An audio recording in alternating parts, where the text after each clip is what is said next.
আসসালামু আলাইকুম। কি অবস্থা সবার? আশা করছি সবাই ভালো আছো। আসসালাম ভাইয়া, ওয়ালাইকুম আসসালাম। ওয়ালাইকুম আসসালাম, ওয়ালাইকুম আসসালাম। কি অবস্থা সবার?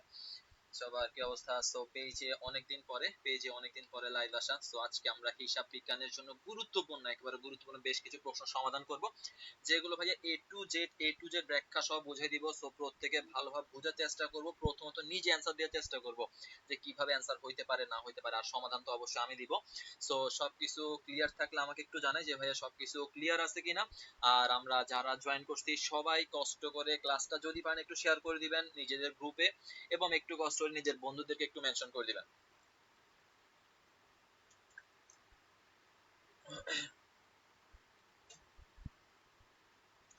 সবাই একটু, আমরা যারা জয়েন করছি যদি পারি একটু ক্লাসটা শেয়ার করে নিজেদের গ্রুপে শেয়ার করে দিই এবং নিজেদের বন্ধুদেরকে একটু মেনশন করে দিই। সবকিছু ক্লিয়ার থাকলে ভাই আর 2 মিনিটের মধ্যে আমাদের ক্লাসটা শুরু করে দিব। আমি জাস্ট 2টা মিনিট সময় নিব।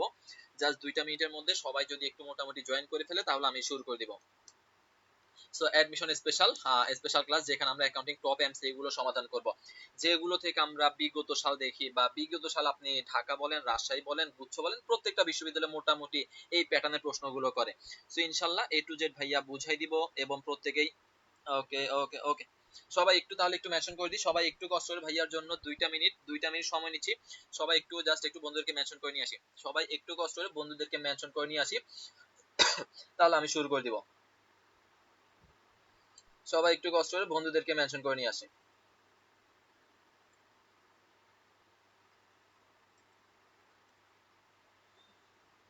আচ্ছা, আই হোপ সবকিছু ক্লিয়ার আছে। আশা করি সবকিছু ক্লিয়ার আছে। সো আসেন আসেন আমরা শুরু করতেছি আমাদের 1 নাম্বার প্রশ্ন দ্বারা। 1 নাম্বার প্রশ্ন দ্বারা আমরা শুরু করে দিচ্ছি। সো আমরা প্রত্যেকে বুঝে বুঝে অ্যান্সার করার চেষ্টা করব কোনটা কিভাবে হবে না হবে। 1 নাম্বার প্রশ্ন। 1 নাম্বার প্রশ্ন আমরা দেখতেছি। 1 নাম্বার প্রশ্ন আমাদের কি বলছে? শোনা যায় না? আসতে শোনা যাচ্ছে, সবকিছু ক্লিয়ার ভাবে শোনা যাচ্ছে। সবকিছু ক্লিয়ার ভাবে শোনা যাচ্ছে। 1 নাম্বার প্রশ্ন। 1 নাম্বার প্রশ্ন বলছে একটি পুরাতন গাড়ি পুনঃসংস্থাপন ব্যয় কিসের উদাহরণ? একটি পুরাতন গাড়ির পুনঃসংস্থাপন ব্যয় কিসের উদাহরণ? 1 নাম্বার প্রশ্ন আমরা একটু অ্যান্সার করি। 1 নাম্বার প্রশ্ন। 1 নাম্বার প্রশ্ন একটু সবাই অ্যান্সার করি। একটি পুরাতন গাড়ির পুনঃসংস্থাপন ব্যয়, পুরাতন গাড়ির সংস্থাপন ব্যয় কিসের উদাহরণ? কিসের উদাহরণ? এটা কি মূলধন জাতীয় ব্যয়ের উদাহরণ? এটা কি বিলম্বিত মুনাফা জাতীয় ব্যয়ের উদাহরণ? নাকি এটা মুনাফা জাতীয়, নাকি এটা পরিচালন ব্যয়ের উদাহরণ? 1 নাম্বার প্রশ্ন। একটি পুরাতন গাড়ির পুনঃসংস্থাপন ব্যয়, পুরাতন গাড়ি আপনি কি করছেন? পুনরায় সংস্থাপন করছেন, মানে পুনরায় এটা ঠিক করছেন। এটা কিসের উদাহরণ হবে? এটা কিসের উদাহরণ হবে? 1 নাম্বার প্রশ্ন।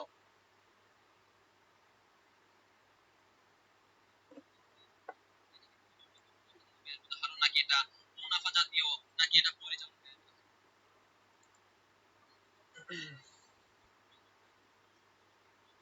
1 নাম্বার প্রশ্ন অ্যান্সার কোনটা হবে?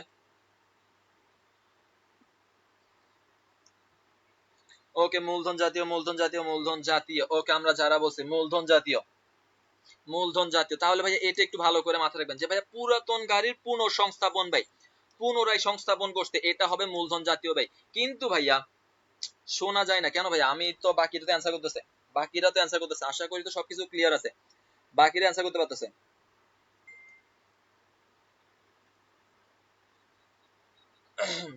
আচ্ছা, সবকিছু ক্লিয়ার আছে কিনা একটু জানান তো আমাকে, ক্লিয়ার আছে কিনা ভাইয়া? বাকিরা তো অ্যান্সার করতেছে, তাদের অ্যান্সার আসতেছে। শোনা যাবে না কেন? একটু সাউন্ড বাড়িয়ে দেন ভাইয়া, তাহলে তাহলে ভাইয়া ক্লিয়ার থাকবে।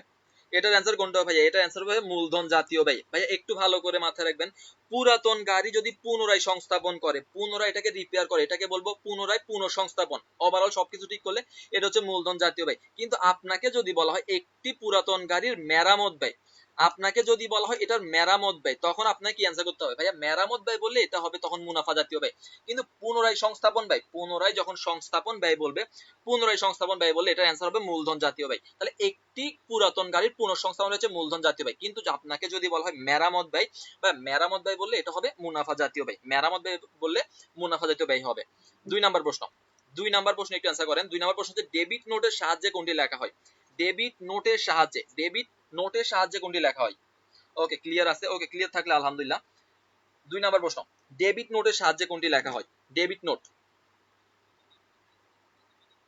না না, পুনরায় সংস্থাপন হচ্ছে মূলধন জাতীয়, পুনরায় সংস্থাপন হচ্ছে মূলধন জাতীয়। কিন্তু তোমাকে যদি বলে পুনরায় মেরামত ব্যয়, মেরামত ব্যয় বললে তুমি তখন বলো মুনাফা জাতীয় ব্যয়। মেরামত ব্যয় বললে মুনাফা জাতীয় ব্যয়, কিন্তু পুনরায় সংস্থাপন, সংস্থাপন বললে সেটা হবে মূলধন জাতীয় ভাই। 2 নাম্বার প্রশ্ন বলছে ডেবিট নোটের সাহায্যে কোনটি লেখা হয়? ডেবিট নোটের সাহায্যে, এখন আমরা জানি ভাই নোটের সাহায্যে কি লেখা হয় ভাই, নোটের সাহায্যে ফেরত লেখা হয়। নোটের সাহায্যে কি লেখা হয়? ফেরত লেখা হয়। এখন এটা কি ক্রয় ফেরত হবে নাকি বিক্রয় ফেরত হবে? ওকে, বি নাম্বারটা যে ক্রয় ফেরত বই, ক্রয় ফেরত বই, এটা নিয়ে এখান থেকে কিন্তু আমাদের অ্যাডমিশনের প্রশ্ন হয়, এখান থেকে আমাদের অ্যাডমিশনে প্রশ্ন হয়। এখন আমরা অনেকে কিন্তু ভাইয়া এটা আমরা কি বিক্রয় ফেরত দিব নাকি ক্রয় ফেরত দিব, এইটা নিয়ে কিন্তু আমাদের অনেকেরই কনফিউশন থাকে, আমরা বুঝতে পারি না। এখন একটা জিনিস একেবারে সংক্ষিপ্ত ভাবে মাথায় রাখবেন যে ভাইয়া ডেবিট মানে কোন হিসাব ভাইয়া? ভাইয়া আমরা জানি ক্রয় হচ্ছে ডেবিট হিসাব, আমরা জানি ভাইয়া ক্রয় হচ্ছে ডেবিট হিসাব, তাহলে ভাইয়া ডেবিট নোটের সাহায্যে আমরা লিখবো ক্রয় ফেরত বই। আর ভাইয়া ক্রেডিট কোন হিসাব ভাইয়া? ভাই ক্রেডিট হচ্ছে কি ভাই, ক্রেডিট হচ্ছে বিক্রয় হিসাব। বিক্রয় কোন হিসাব ভাইয়া? বিক্রয় হচ্ছে ক্রেডিট হিসাব। তাহলে ভাইয়া ক্রেডিট নোট, ক্রেডিট নোট বললে তখন হবে বিক্রয় ফেরত, তখন হবে বিক্রয় ফেরত। আর ডেবিট নোট বললে আমরা কি বলবো? ডেবিট নোট বললে আমরা বলবো ক্রয় ফেরত। তাহলে ভাইয়া ডেবিট হচ্ছে ক্রয় হিসাব, তাহলে এটার জন্য ফেরত হচ্ছে ক্রয় ফেরত বই। ক্রেডিট হচ্ছে ভাইয়া বিক্রয় হিসাব, তাহলে এটার জন্য হচ্ছে বিক্রয় ফেরত বই। আই হোপ এতটুকু সবার ক্লিয়ার, সবার অ্যান্সার ঠিক আছে, অ্যান্সার হবে বি নাম্বারটা। ওকে ডান। এরপরে আসেন 3 নাম্বার প্রশ্ন। 3 নাম্বার প্রশ্ন একটু বুঝে শুনে অ্যান্সার করার চেষ্টা করি। 3 নাম্বার প্রশ্ন কি বলছে? বলছে নিচের কোন লেনদেনটির কারণে একটি কোম্পানির মোট সম্পদ 15,000 টাকা বৃদ্ধি পাবে? একটি কোম্পানির মোট সম্পদ বলছে, কোন নির্দিষ্ট করে সম্পদ বল নাই যে চলতি সম্পদ নাকি স্থায়ী সম্পদ, আপনাকে বলছে মোট সম্পদ 15,000 টাকা বৃদ্ধি পাবে। অ্যান্সার কি হবে? মোট সম্পদ 15,000 টাকা বৃদ্ধি পাবে, নিচের কোন লেনদেনটির ফলে মোট সম্পত্তি 15,000 টাকা বৃদ্ধি পাবে? নগদ 15,000 টাকা দায় পরিশোধ করলে, নাকি গাড়ি ক্রয় করলে, এরপরে কি বলছে আসবাবপত্র ক্রয় করলে, নাকি দেনাদার থেকে আদায় করলে? সো এই অ্যান্সার করার জন্য আপনাকে আগে জাবেদাগুলো জানতে হবে, প্রত্যেকটা লেনদেনের জাবেদা জানতে হবে, দেন আপনি সহজে অ্যান্সারটা করতে পারবেন। ওকে, গালিবা বলছে সি নাম্বারটা যে ধারে 15,000 টাকার আসবাবপত্র ক্রয় করা হয়েছে। ওকে, দেখা যাক বাকির একটু অ্যান্সার করেন। বাকি আপনার কাছে মোট সম্পত্তি 15,000 টাকা বৃদ্ধি পাবে, মোট সম্পত্তি 15,000 টাকা বৃদ্ধি পাবে। ওকে, দেখা যাক অ্যান্সার কি হয়।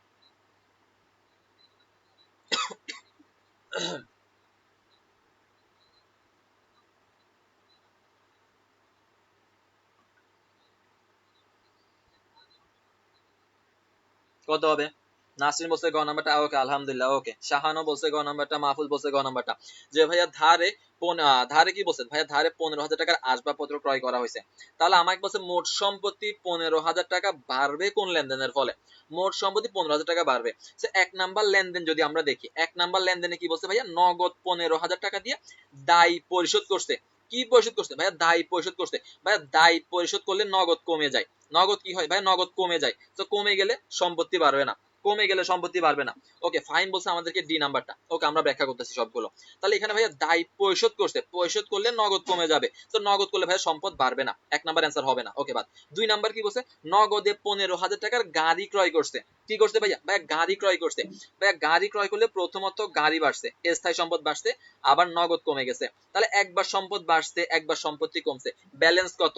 ব্যালেন্স হচ্ছে জিরো। ব্যালেন্স কত ভাইয়া? ব্যালেন্স হচ্ছে জিরো। একবার বাড়ছে সম্পদ, একবার কমছে, তাহলে মোট সম্পত্তির ব্যালেন্স কত? মোট সম্পত্তির ব্যালেন্স হচ্ছে জিরো। তাহলে এখানে কি হবে না? এটাও অ্যান্সার হবে না। ভাইয়া 3 নাম্বার বলছে ধারে, ধারে কি বলছে? 15,000 টাকার আসবাবপত্র ক্রয়, আসবাবপত্র ক্রয়, ভালো করে বুঝেন ভাই। এইখানে জাবেদা কি হবে ভাই? এইখানে জাবেদা হবে যে আসবাবপত্র ডেবিট, আসবাব ডেবিট, পাওনাদার ক্রেডিট। কে ক্রেডিট ভাইয়া? ভাই পাওনাদার ক্রেডিট। পাওনাদার কি ভাই? পাওনাদার ক্রেডিট। তো পাওনাদার যদি ক্রেডিট হয়, আমার তো দায় দেখার দরকার নাই আমার সম্পত্তি বাড়ছে কিনা। ভাই এইখানে আমার একটা সম্পত্তি বাড়ছে, এইখানে অন্য কোনো সম্পত্তি হ্রাস পায় নাই, তাহলে আমার কি হবে ভাই? সম্পত্তি বাড়ছে। এরপরে ভাই ঘ নাম্বারটা দেখেন, দেনাদারের কাছ থেকে 15,000 টাকা আদায় করা হয়েছে। তাহলে দেনাদার কাছ থেকে আপনি আদায় করছেন, আদায় করলে কি হবে? নগদ টাকা বাড়বে, দেনাদার কমবে। তাহলে সম্পদ বাড়ছে, সম্পদ কমছে, ব্যালেন্স কত?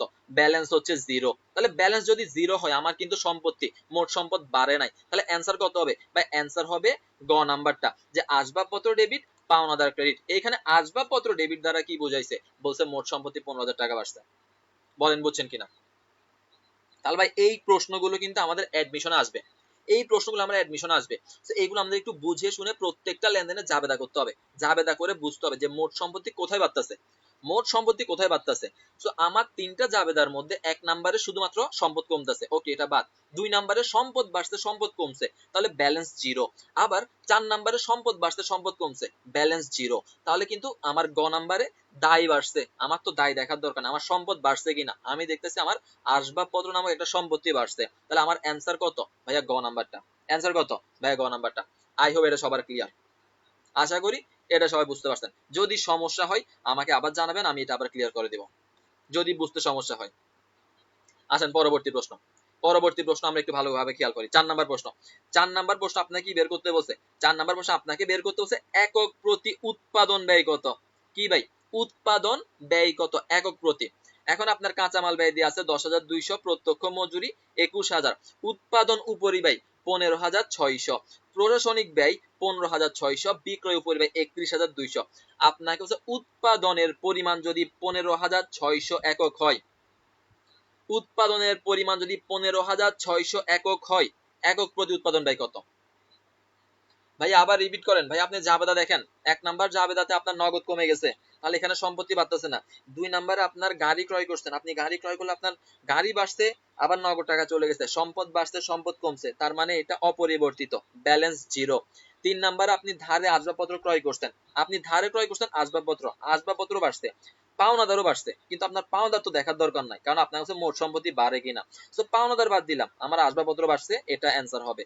আর ঘ নাম্বারে হচ্ছে কি দেনাদার থেকে আদায় করছেন, তো দেনাদার থেকে আদায় করলে নগদ টাকা আসছে, আবার দেনাদার কমে গেছে, সম্পদ বাড়ছে সম্পদ কমছে, ব্যালেন্স জিরো। এখন আই হোপ ক্লিয়ার। 4 নাম্বার প্রশ্ন বলছে উৎপাদন ব্যয় কত, একক প্রতি উৎপাদন ব্যয় কত। এখন আমার কিন্তু অনেকগুলো ইনফরমেশন দেয়া আছে, অনেকগুলো ইনফরমেশন দেয়া আছে। এইটা হচ্ছে আমি মোট উৎপাদন করছি 15,600। এখন উৎপাদন ব্যয় কত একক প্রতি, একক প্রতি উৎপাদন ব্যয় কত। এখন এইটা অ্যান্সার করার জন্য আপনাকে কি করতে হবে? আপনাকে একটা সূত্র ব্যবহার করতে হবে। প্রথমে আপনাকে কি করতে হবে ভাইয়া? আপনাকে মোট উৎপাদন ব্যয় বের করতে হবে। মোট উৎপাদন ব্যয়, মোট উৎপাদন ব্যয় বের করতে হবে, মোট উৎপাদন ব্যয়। দেন সেটাকে আপনি কি করবেন? মোট উৎপাদন দ্বারা ভাগ করবেন। মোট উৎপাদন ব্যয়কে মোট উৎপাদন দ্বারা কি করবেন? ভাগ করবেন। ভাইয়া ক্লাস কি প্রতিদিন হবে? ভাই আপনারা দেখেন, আপনারা যদি বুঝেন আমি ইনশাআল্লাহ ক্লাস প্রতিদিন নেওয়ার চেষ্টা করব। ক্লাসটা করেন, যেটা আছে সেটা করেন। এটা কি হবে? ওকে শাহান বলছে কত? 3 টাকা। ওকে খুব ভালো, দেখা যায় বাকিরা কত বলে। একক প্রতি উৎপাদন ব্যয় কত, মানে একটা একক, এক একক উৎপাদনের জন্য আপনি কত টাকা ব্যয় করবেন, কত টাকা ব্যয় করছেন। এখন আপনাকে আগে কি বের করতে হবে? আপনাকে আগে বের করতে হবে উৎপাদন ব্যয় কত, টোটাল উৎপাদন ব্যয় কত, দেন আপনি কত একক উৎপাদন করছেন, দুইটাকে ভাগ করে দিবেন, কাজ শেষ। এখন দেখেন ভাইয়া উৎপাদন, মোট উৎপাদন ব্যয় মানে কি? তাই উৎপাদন ব্যয় মানে হচ্ছে একটাই সূত্র, উৎপাদন ব্যয়ের একটা সূত্র, একটা হচ্ছে কি ভাইয়া?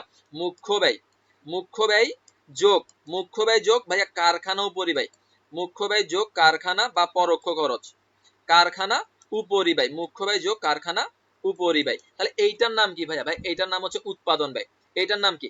উৎপাদন ব্যয়। ভাই মুখ্য ব্যয় বলতে কি বোঝায়? ভাই মুখ্য ব্যয় বলতে প্রত্যক্ষ খরচ সমূহকে বোঝায়। মুখ্য ব্যয় বলতে কি বোঝায়? বা প্রত্যক্ষ খরচ সমূহকে বোঝায়। এখন দেখেন প্রত্যক্ষ কাঁচামাল কত? 10,200, প্রত্যক্ষ মজুরি কত? 21,000। তাহলে 10,200, 10,200 যোগ 21,000 প্রত্যক্ষ, এটা কি ভাইয়া? মুখ্য ব্যয় পাইছি। এরপরে কি? উৎপাদন উপরিব্যয়, বা এটার অপর নাম কি? কারখানা উপরিব্যয়। তাহলে এইটা কত ভাই? এটা হচ্ছে 15,600। তাহলে এই তিনটার যোগফলকে আমি কি বলবো? এই তিনটার যোগফলকে আমি বলবো উৎপাদন ব্যয়। এই তিনটার যোগফলকে আমি কি বলবো? উৎপাদন ব্যয় বলবো। তাহলে এই তিনটা হচ্ছে উৎপাদন ব্যয়। আমি উৎপাদন করছি 15,600 একক। তাহলে এই 15,600 দ্বারা কি করে দিবেন? ভাগ করে দিবেন। তাহলে অ্যান্সার যেটা আসবে সেটা। এখন করে দেখেন, এখন একটু করে দেখেন যে ভাইয়া প্রথমে আমাকে জানতে হবে ভাইয়া উৎপাদন ব্যয় সূত্র কি। তার মানে ভাই উৎপাদন ব্যয় সূত্র হচ্ছে মুখ্য ব্যয় যোগ কারখানা উপরিব্যয় অথবা উৎপাদন উপরিব্যয়। তাহলে ভাই আমরা এগুলো যোগ করব, যোগ করে আমরা টোটাল উৎপাদন ব্যয় পাবো। দেন আমরা উৎপাদন খরচ, উৎপাদন একক দ্বারা কি করে দিব? ভাগ করে দিব। এখন আমরা পরীক্ষার হলে কনফিউজড হয়ে যাব কোথায়? যে এই যে ভাই এখানে প্রশাসনিক উপরিব্যয় দেয়া আছে এত টাকা, বিক্রয় উপরিব্যয় দেয়া আছে এত টাকা, ভাই এইগুলো দিয়ে আমরা কি করে ফেলবো? আমরা পরীক্ষার হলে ক্যালকুলেশন করে ফেলবো। কিন্তু এইগুলো করা যাবে না, কারণ এইগুলো কি হবে? যখন আপনাকে বলে মোট ব্যয় কত, মোট একক প্রতি ব্যয় কত, যখন আপনাকে বলবে মোট একক প্রতি ব্যয় কত, মোট ব্যয় বলবে, তখন আপনি কি করবেন? তখন আপনি এইগুলোকে যোগ করবেন। কিন্তু আপনাকে বলছে উৎপাদন ব্যয় কত, তাহলে উৎপাদন ব্যয়ের জন্য আপনাকে জাস্ট প্রত্যক্ষ আর পরোক্ষ গুলো যোগ করতে হবে। বলেন বুঝতে পারছেন কিনা? বুঝতে পারছেন কিনা আপনারা? আমি জানি অনেকেই কনফিউজড হয়ে গেছেন যে ভাই এইটাও তো আমরা অনেকে যোগ করছেন, এটাও যোগ করছেন, এগুলো কেন যোগ করা যাবে না? কারণ আমাকে বলছে একক প্রতি উৎপাদন ব্যয়, আমাকে বলে নাই একক প্রতি মোট ব্যয়। যখন বলতো মোট ব্যয় তখন আমরা এইগুলোকে আনতাম, কিন্তু আমাকে বলছে উৎপাদন ব্যয়, তাহলে আমাকে আগে উৎপাদন ব্যয় বের করতে হবে, দেন একক দ্বারা কি করে দিতে হবে, ভাগ করে দিতে হবে। বলেন সবার ক্লিয়ার হয়েছে কিনা ভাইয়া? সবাই বুঝতে পারছেন কিনা? ওকে, ক্লিয়ার ভাইয়া। তাহলে প্রশ্ন ভালো করে বুঝতে হবে যে কতটুকু ইনফরমেশন আমার লাগবে, কতটুকু ইনফরমেশন আমার লাগবে না। অ্যাডমিশনে তারা আপনাকে এইগুলো দিয়ে কনফিউজ করবে, প্লাস আপনার সময় নষ্ট করবে, কারণ আপনি ওই তথ্যগুলো পড়বেন, পরে কনফিউজড হয়ে যাবেন যে এটা কি আমি নিব নাকি নিব না। তো প্রতিটা এমসিকিউ এর জন্য আমরা সর্বোচ্চ 40 থেকে 50 সেকেন্ড করে সময় পাবো। তো আমার প্রত্যেকটা সেকেন্ডের গুরুত্ব অপরিসীম, কিন্তু তারা আপনাকে এইগুলো নিয়ে খেলবে। আসেন পরবর্তী প্রশ্ন, 5 নাম্বার প্রশ্ন। আপনাকে বলছে প্রারম্ভিক মজুদ পণ্য কত? 5 নাম্বার প্রশ্ন, প্রারম্ভিক মজুদ পণ্য কত? প্রারম্ভিক মজুদ কত? তাহলে এই প্রশ্ন কোন জায়গা থেকে আসছে? এটা আর্থিক বিবরণী অথবা পণ্য ক্রয় বিক্রয় সংক্রান্ত হিসাব থেকে। আর্থিক বিবরণী বা পণ্য ক্রয় বিক্রয় সংক্রান্ত হিসাব থেকে। তাহলে কি দিয়েছে? ক্রয় দিয়েছে 45,000 টাকা, ক্রয় ফেরত 3,000 টাকা, ক্রয় বাট্টা 1,000 টাকা, আন্ত পরিবহন 8,000 টাকা, সমাপনী মজুদ পণ্য।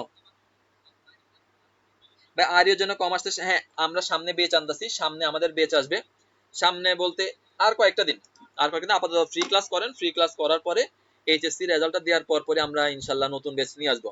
সেটা আপনি আর ইউ প্লাস আপনি যদি বলেন ভাই আমি আর ইউ এর পাশাপাশি যারা ফার্স্ট টাইমার আছি নতুন করে প্রিপারেশন শুরু করব তাদের জন্য, প্লাস আপনি যদি কুমিল্লা প্লাস গুচ্ছ যদি একসাথে নিতে পারেন আমরা ইনশাল্লাহ বেচ নিয়ে আসবো।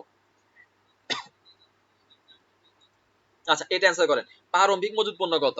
তাহলে এইটা হচ্ছে পণ্য ক্রয় বিক্রয় সংক্রান্ত হিসাব অথবা আর্থিক বিবরণী থেকে প্রশ্ন করছে। তাহলে ভাই আমরা একটা সূত্র কিন্তু আমি পড়াইছিলাম, যারা অ্যাডমিশন প্রস্তুতি শুরু করছেন আপনারা ভালো করে জানেন আমাদের একটা সূত্র আছে, প্রারম্ভিক মজুদ যোগ ক্রয়কৃত পণ্যের ব্যয়, সমাপনী মজুদ যোগ বিক্রিত পণ্যের ব্যয় ইজিক্যাল টু বিক্রয়যোগ্য পণ্যের ব্যয়, ইজিক্যাল টু কি বিক্রয়যোগ্য পণ্যের ব্যয়। এখন আপনাকে প্রারম্ভিক মজুদ পণ্য বের করতে হবে। এখন প্রারম্ভিক মজুদ পণ্য বের করার জন্য আপনাকে আগে বিক্রয়যোগ্য পণ্যের ব্যয় বের করতে হবে, আপনাকে আগে বিক্রয়যোগ্য পণ্যের ব্যয় বের করতে হবে।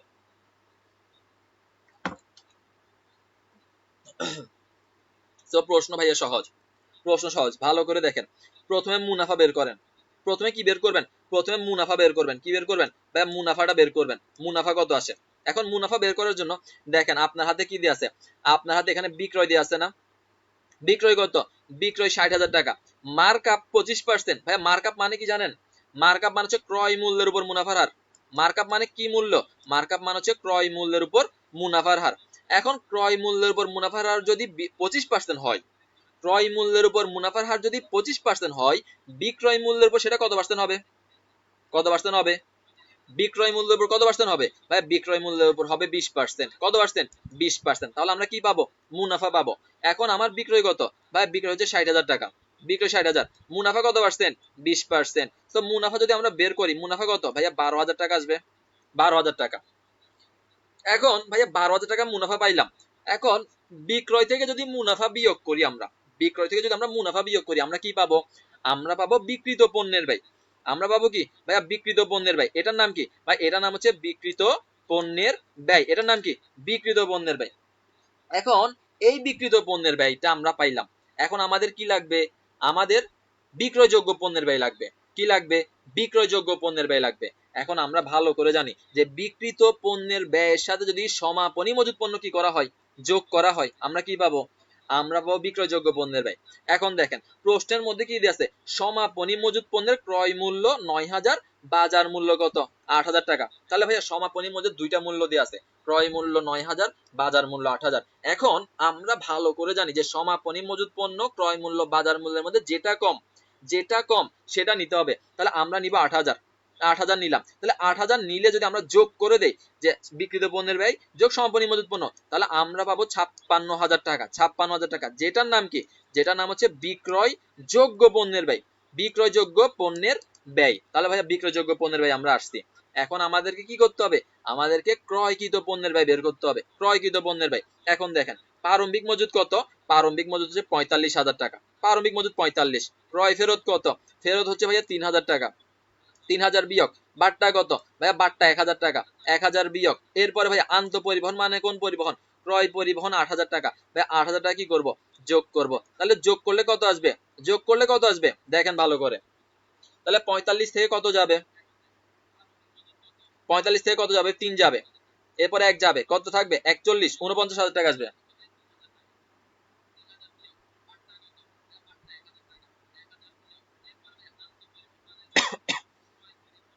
দেখেন ভালো করে, অ্যান্সার কত? 15,000 টাকা, 15,000 টাকা, 15,000 টাকা, 15,000 হবে। আমার তো মনে হচ্ছে না 15,000 হবে।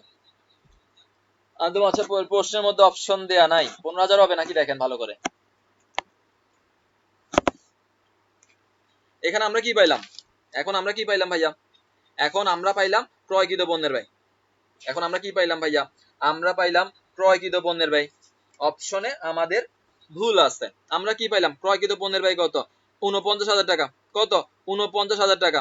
49, 49 ক্রয়কৃত পণ্যের ব্যয়। তাহলে এই ক্রয়কৃত পণ্যের ব্যয় যদি 49,000 টাকা আমরা বিয়োগ করে দেই, আমরা যেটা পাবো তার নাম কি? তার নাম হচ্ছে প্রারম্ভিক মজুত। Answer C number. না, আপনারা যেটা অ্যান্সার করছেন অ্যান্সারটা হয় নাই। আপনারা যেটা অ্যান্সার করছেন অ্যান্সারটা হয় নাই, প্লাস আমাদের অপশনের মধ্যে অ্যান্সার দেওয়া নাই। 49,000 টাকা না, 49,000 টাকা হবে। হ্যাঁ, ক্রয়কৃত পণ্যের ব্যয় হচ্ছে 49,000 টাকা, ঠিক আছে। ক্রয়কৃত পণ্যের ব্যয় 49,000। এখন এটা হচ্ছে আমার বিক্রিত পণ্যের ব্যয়, এটা আমার ক্রয়কৃত পণ্যের ব্যয়। এই দুইটার যে পার্থক্য তার নাম হচ্ছে প্রারম্ভিক মজুত পণ্য। তাহলে প্রারম্ভিক মজুত কত? 7,000 টাকা হবে। কত হবে? 7,000 টাকা হবে। যারা 15,000 বের করছেন, কিভাবে বের করছেন আপনারা ভালো করে জানেন, কিন্তু এখানে আমাদের অ্যান্সারটা দেয়া নেই। বাট আমি যেটা সমাধান করে দিছি সবাই বুঝতে পারছি কিনা বলেন? যেটা আমি সমাধান দিছি এইভাবে অ্যান্সার করলে হয়ে যাবে। হয়তো আমার টাইপিং মিস্টেক ছিল, সেই জন্য আমার অ্যান্সারটা আসে নাই। হ্যাঁ, অ্যান্সার হবে 7,000 টাকা। অ্যান্সার কত? 7,000 টাকা। 7,000 টাকা। বলেন তো ভাইয়া, সবার ক্লিয়ার হয়েছে কিনা? সবার ক্লিয়ার হয়েছে কিনা? কিভাবে বের করছি ভাইয়া? তথ্যগুলো কিভাবে সাজাইছি? প্রথমে ভাইয়া আমরা কি করছি? আমরা মুনাফা বের করছি ভাই, মুনাফা বিয়োগ করে। বাট কনফিউজ ভাইয়া? না, কনফিউজ না, কনফিউজ না, নরমাল আছে, নরমাল। একটু প্র্যাকটিস করলে ক্লিয়ার হয়ে যাবে। প্রথমে কি বের করতে হবে? বিক্রিত পণ্যের ব্যয় বের করতে হবে। তাহলে বিক্রয় পাইছি, মুনাফা পাইছি, মুনাফার হার, হারটা পরিবর্তন করতে হবে। হার পরিবর্তন করলে মুনাফা বের করছি কত? 12,000। মুনাফা বের করছি 12,000।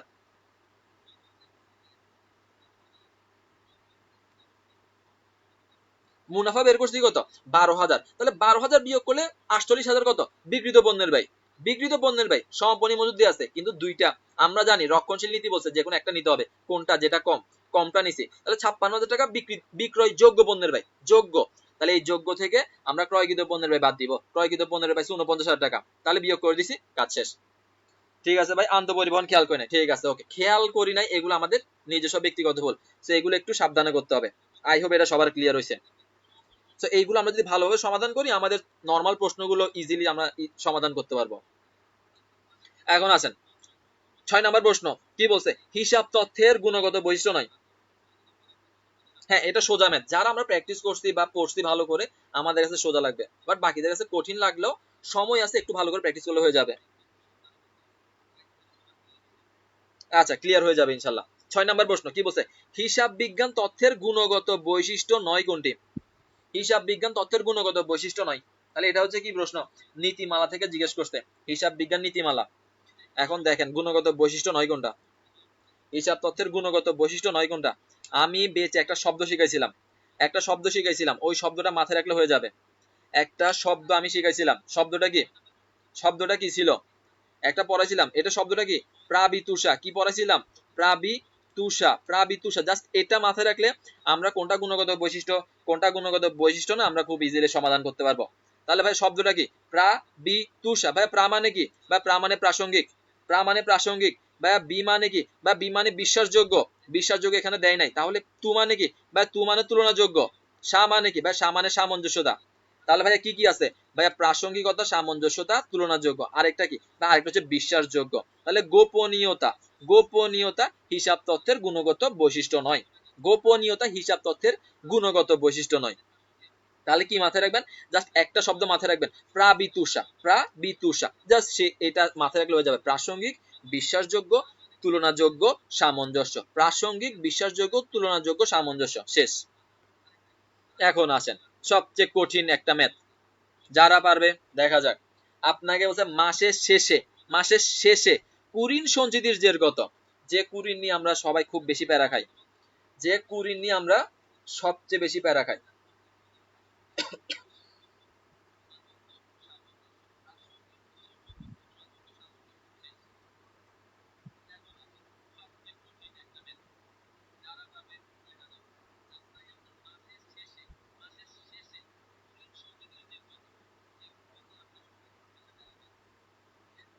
অ্যান্সার করেন।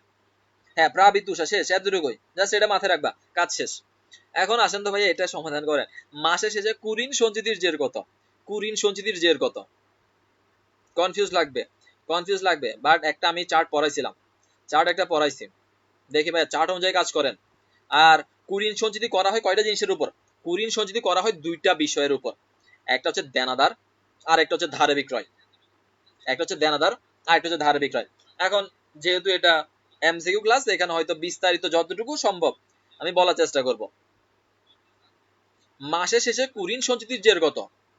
ওকে, 5 আমাদের কাছে ডি নাম্বারটা 3000 টাকা। ওকে, 3000 টাকা আমরা একটা অ্যান্সার পাইলাম। বাকিরা বেচের যারা আছে একটু অ্যান্সার করেন, অ্যান্সার কত হবে? মাসের শেষে কুরিন সঞ্চিতির জের কত? মাসের শেষে মানে কোনটা? শেষে মানে কোনটা? সমাপনীটা। শেষে মানে কোনটা? সমাপনীটা। সমাপনীটা মানে কোনটা? নতুন সঞ্চিতি। সমাপনী মানে কোনটা? নতুন সঞ্চিতির জের কত? নতুন সঞ্চিতির জের কত? এখন আমরা কি করব? আমাদের দেয়া আছে কি? আমাদের দেয়া আছে ভাই ধারে বিক্রয়। আমাদের কি দেয়া আছে? আমাদের দেয়া আছে নিট বিক্রয়। আচ্ছা, বিক্রয় বলতে এখানে যে বিক্রয়টা দেয়া আছে, বিক্রয়ের উপর কত পার্সেন্ট? 1.5% কুরিন সঞ্চিতি করতে হবে। মাসের শুরুতে প্রারম্ভিক কুরিন সঞ্চিতি ক্রেডিট জের কত? 15,000 টাকা। তাহলে মাসের শুরুতে কুরিন সঞ্চিতি প্রারম্ভিক জের 15,000 টাকা। 15,000 টাকা। এখন আমার যে বিক্রয় দিয়ে আছে কত? 8 লক্ষ টাকা। 8 লক্ষ কত পার্সেন্ট করবো? 8 লক্ষ আমরা 1.5% করবো। কত পার্সেন্ট ভাইয়া? 1.5%। এই 1.5% করলে আমরা কি পাবো? আমরা পাবো কুরিন সঞ্চিতির অতিরিক্ত পরিমাণ বা বৃদ্ধির পরিমাণ। কুরিন সঞ্চিতির অতিরিক্ত পরিমাণ বা বৃদ্ধির পরিমাণ। তাহলে এই 1.5% করলে আমাদের অ্যান্সার আসবে কত? এইখানে আসবে 12,000 টাকা। 12,000 টাকা। তাহলে এইটা হচ্ছে কুরিন সঞ্চিতির অতিরিক্ত পরিমাণ বা বৃদ্ধির পরিমাণ। তাহলে অতিরিক্ত বা বৃদ্ধির পরিমাণ কত আসছে? 12,000 টাকা আসছে। আর কি বলছে? এই মাসে কুরিন খরচ, এই মাসে কুরিন খরচ কোন পাশে বসবে? এই পাশে বসবে কুরিন। তাহলে কত? 4,000। এবার দুইটার যে পার্থক্য, এই পার্থক্য হচ্ছে আমার অ্যান্সার। মাহফুজ, গালিবা, সজল, এগুলো আমি বারবার করে করাইছি, এত সময় লাগলে হবে না এগুলা। তারপরে নাসরিন, 23 কি হবে না ভাই? হ্যাঁ, 23,000 টাকা হবে। এখানেও কি অপশনে অ্যান্সার নাই? আহা, টাইপিং মিস্টেক, সবটা টাইপিং মিস্টেক। কত হবে? 23,000 টাকা হবে। 23,000 টাকা। তাহলে ভাইয়া দেখেন এখানে কত ভাই? এখানে হচ্ছে 27,000। এখানে কত ভাইয়া? 27,000। এই 27 এবং 27 আর পার্থক্য কত? পার্থক্য হচ্ছে 23। এই 23 এর নাম কি? এই 23 এর নাম হচ্ছে নতুন কুরিন সঞ্চিতি। নতুন সঞ্চিতি বা এটার নাম আমার কি? সমাপনী সঞ্চিতি। নতুন সঞ্চিতি বা সমাপনী সঞ্চিতি। জাস্ট আমরা চার্টটা ফলো করব, চার্ট অনুযায়ী মান বসাই দিব, আমাদের কাজ শেষ। 8 নাম্বার প্রশ্ন, অবচয়কে খরচ হিসেবে দেখানো হয়। অবচয়কে খরচ হিসেবে দেখানো হয় কোন নীতিমালা? অবচয়কে খরচ হিসেবে দেখানো হয় কোন নীতিমালা? অবচয়কে খরচ, অবচয়কে খরচ, অথবা আপনি বলতে পারেন অবচয়কে ব্যয় হিসাবে দেখানো হয় কোন নীতিমালা?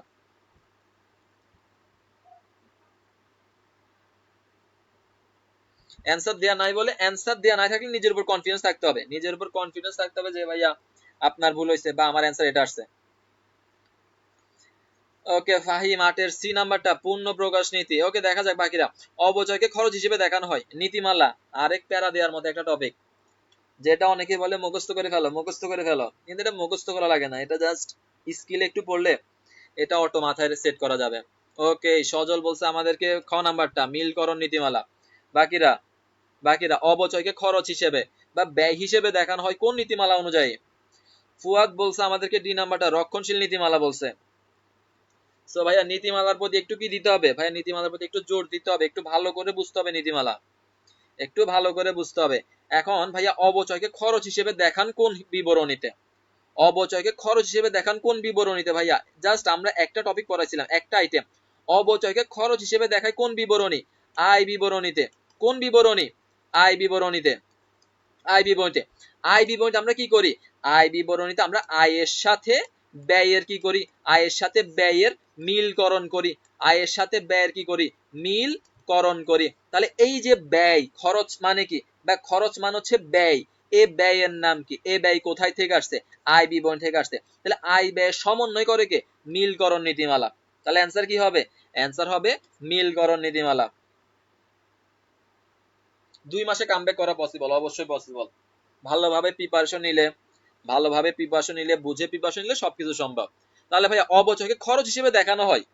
এখন আমরা তো মুখস্থ করতে পারবো না এতগুলা, জাস্ট একটা কথা মাথায় রাখবো ভাইয়া, আমরা মিলকরণ নীতিমালা মানে কি, মিলকরণ নীতিমালার কাজ কি, সে হচ্ছে আয় এবং ব্যয়কে মিলকরণ করবে, আয়ের সাথে ব্যয় সমন্বয় করবে, আয়ের সাথে ব্যয়। তাহলে এইটা কি অবচয়, কি ভাই অবচয় হচ্ছে একটা ব্যয়, তাহলে আয় ব্যয় সমন্বয় কোথায়, মিলকরণে। তাহলে অ্যান্সার কি হবে, অ্যান্সার হবে মিলকরণ নীতিমালা। জাস্ট এই সংক্ষিপ্ত কিছু কিওয়ার্ড মাথায় রাখলে আমাদের নীতিমালা ক্লিয়ার হয়ে যাবে। আসেন পরবর্তী প্রশ্ন। পরবর্তী প্রশ্ন কোন জায়গা থেকে দিছে, অবচয় থেকে দিছে।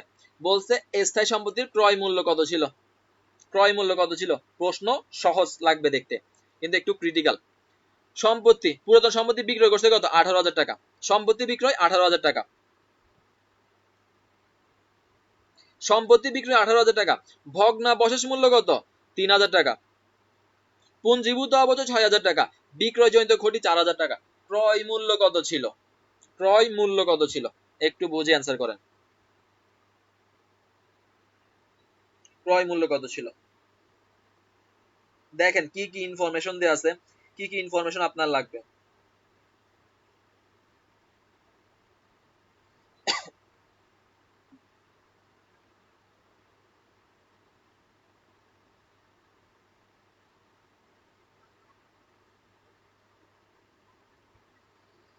ক্রয় মূল্য কত ছিল, সম্পত্তি বিক্রি করছে 18,000, এখানে আবার ক্ষতি আছে কত, ক্ষতি আছে 4,000, আর পুঞ্জীভূত অবচয় কত 6,000, ভগ্নাবশেষ মূল্য কত 3,000 টাকা। ওকে, সজল বলছে আমাদেরকে ভাইয়া ডি নাম্বারটা 28,000 টাকা। ওকে দেখা যাক, আমরা মিলাবো বাকিরা, বাকিরা অ্যান্সার করি।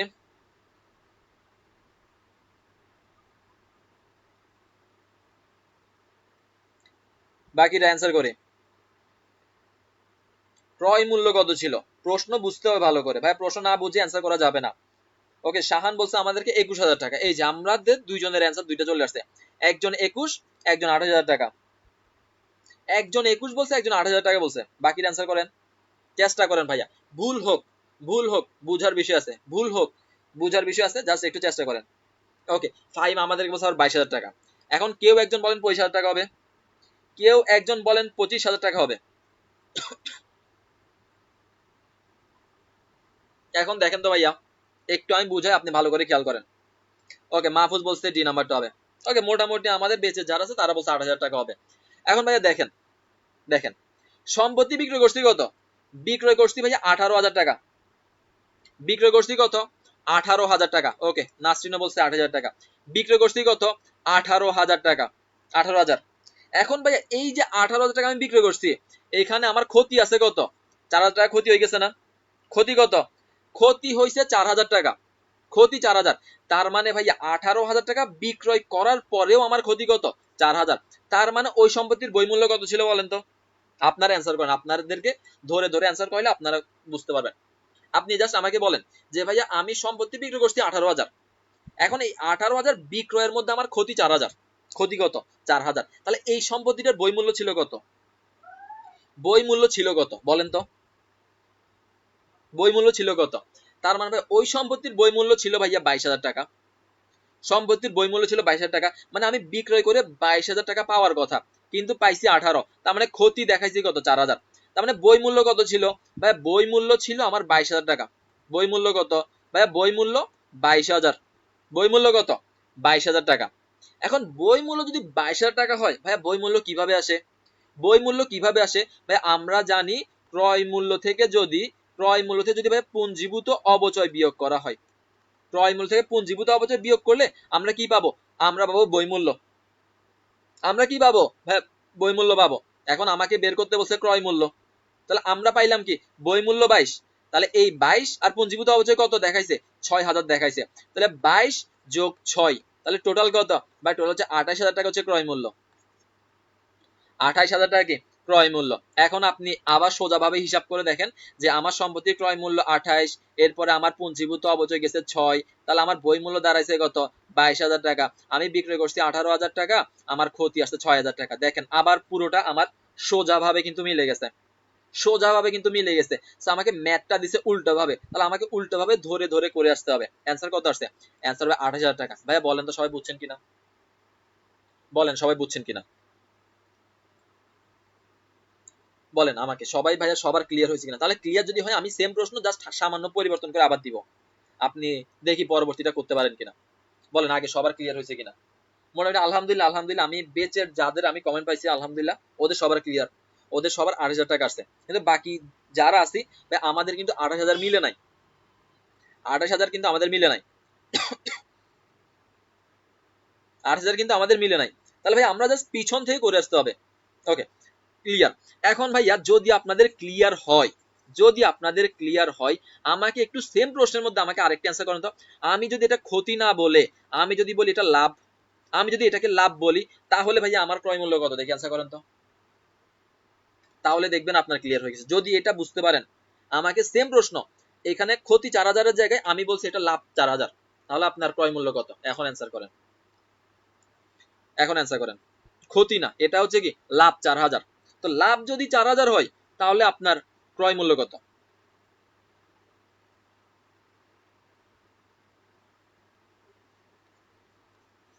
ভাই নেক্সট আমার যত বেশি আসুক না কেন আমি গ্রুপ সাবজেক্টই পড়াই। আমার গ্রুপ সাবজেক্ট থাকবে অ্যাকাউন্টিং, ম্যানেজমেন্ট, ফাইন্যান্স, মার্কেটিং, এই 4টা বিষয়।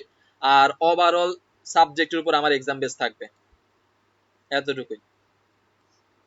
এখন বলেন ভাইয়া ক্ষতির জায়গায় যদি আমি লাভ ধরি এটাকে, যে আমার 4,000 টাকা লাভ হয়েছে, তাহলে আমার এই সম্পত্তির ক্রয় মূল্য কত টাকা হবে? যদি বুঝতে পারেন, যদি অ্যান্সার মিলে যায়, তাহলে মোটামুটি এই প্যাটার্ন থেকে আপনাকে যে প্রশ্ন করুক না কেন আপনি ইজিলি অ্যান্সার করতে পারবেন। অ্যান্সার করেন।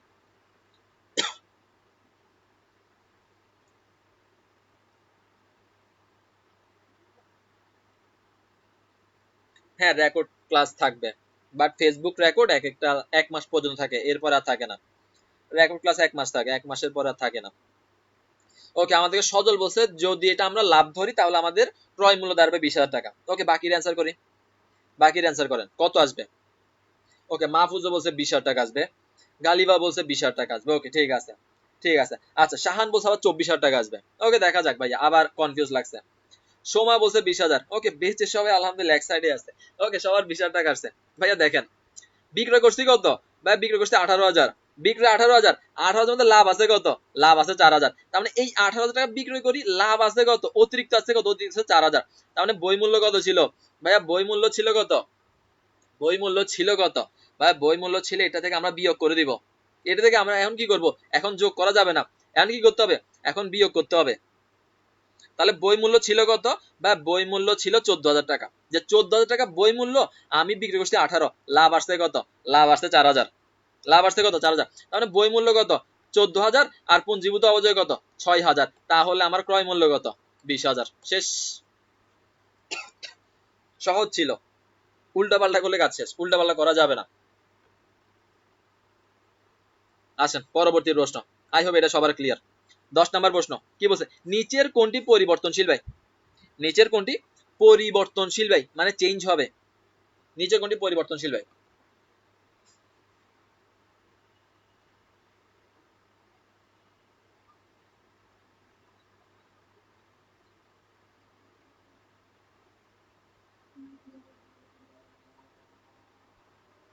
নিচের কোনটি পরিবর্তনশীল ভাই। তাহলে পরিবর্তনশীল ভাই মানে কি ভাই, যেটা পরিবর্তন হবে, উৎপাদনের সাথে হোক, বিক্রয়ের সাথে হোক, বা যে কোনো কিছুর সাথে, এটা কি হয় ভাই, পরিবর্তন হয়। তাহলে পরিবর্তনশীল ভাই কোনটা, পরিবর্তনশীল ভাই কোনটা। মাহফুজ বলছে সি নাম্বারটা, বিক্রয় কর্মীর কমিশন। ওকে গালিবা বলছে সি নাম্বারটা, শাহানো বলছে গ নাম্বারটা, যে ভাই বিক্রয় কর্মীর কমিশন। ওকে ফাইন বলছে আমাদেরকে ডি নাম্বারটা। ওকে দেখা যাক বাকিরা, সজল বলছে সি নাম্বারটা। তাহলে ভাইয়া এখন দেখেন ভাইয়া বিমা, ভাইয়া বিমা একটা ফিক্সড, এটা মাসে মাসে যদি 1,000 হয় 1,000 টাকা করে দিতে হবে, মাসে মাসে 1,000, বিমা ফিক্সড। বিক্রয় ব্যবস্থাপক, ভাইয়া ব্যবস্থাপক মানে উচ্চ পর্যায়ে যারা থাকে বা তাদের বেতন ফিক্সড। আমি উৎপাদন কম করি বেশি করি, যেটা বেতন তাকে মাসে সেটা বেতন দিতে হবে। কর্মকর্তা, ভাই কর্মকর্তা বলতে উপরের স্তরকে বোঝাচ্ছে, উপরের স্তরে যারা আছে, উপরের স্তরে যারা আছে তাদের বেতন বা তাদের বেতন ফিক্সড, এগুলো হচ্ছে স্থির খরচ। কিন্তু ভাই বিক্রয় কর্মীর কমিশন, সে যদি 10 একক বিক্রয় করে তার কমিশন 2%, মানে 2 টাকা। সে যদি 20% বিক্রয় করে 2% কমিশন হয়ে যাবে 4 টাকা। সে যদি 40% বিক্রয় করে 2% কমিশন হয়ে যাবে কত? 8 টাকা। হয়ে যাবে কত ভাই? 8 টাকা। তার মানে সে যত বেশি বিক্রয় করতেছে তার কমিশন তত পরিবর্তন হচ্ছে। সে যত বেশি বিক্রয় করতেছে তার কমিশন তত পরিবর্তন হচ্ছে, বা সে যত কম বিক্রয় করবে তার কমিশন তত পরিবর্তন হবে। তাহলে এই যে বিক্রয় কর্মীর কমিশন, এটা হচ্ছে পরিবর্তনশীল ভাই। আই হোপ সবার ক্লিয়ার। 11 নম্বর প্রশ্ন, কোনটি ডেবিট মেমোরেন্ডাম নয়? নিচের কোনটি ডেবিট মেমোরেন্ডাম নয়?